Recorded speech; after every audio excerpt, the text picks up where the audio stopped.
Fais-moi des mots. Véronique Zana.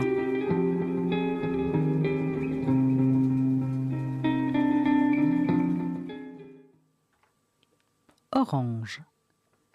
Couleur de la chaleur. Un rayonnement apaisant. Un coloris odorant, mêlant agrumes et épices.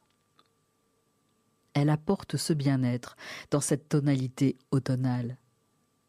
Couleur de la robe des pratiquants de la méditation, elle se fait ocre, bronze et émane de l'intime mélange du rouge et du jaune.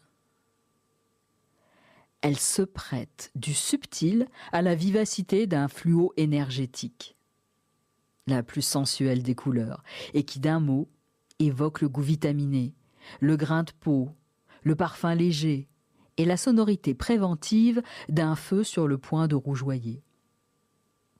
Combinaison de tonalité et de temporalité, du vivant joyeux sur le point de. Une limite au danger sans freiner l'audace, une mesure transitoire.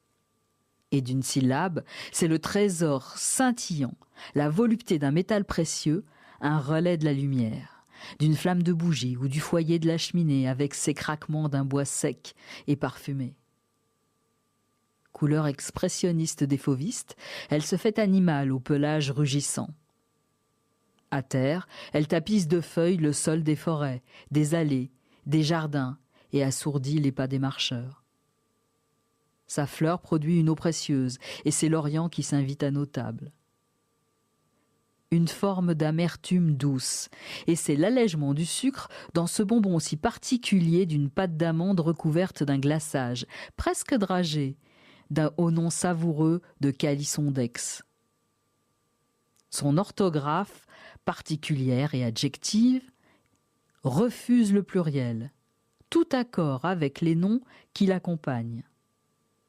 Elle se féminise et rajeunit au contact du chocolat devenant orangette.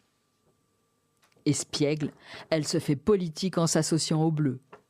Et Victor Hugo l'ouvrira au divin de ses mots. Sur ce, vous pouvez croire en Dieu de deux façons. Ou, comme la soif croit à l'orange, ou, comme l'âne croit au fouet. J'y pense, et puis j'oublie.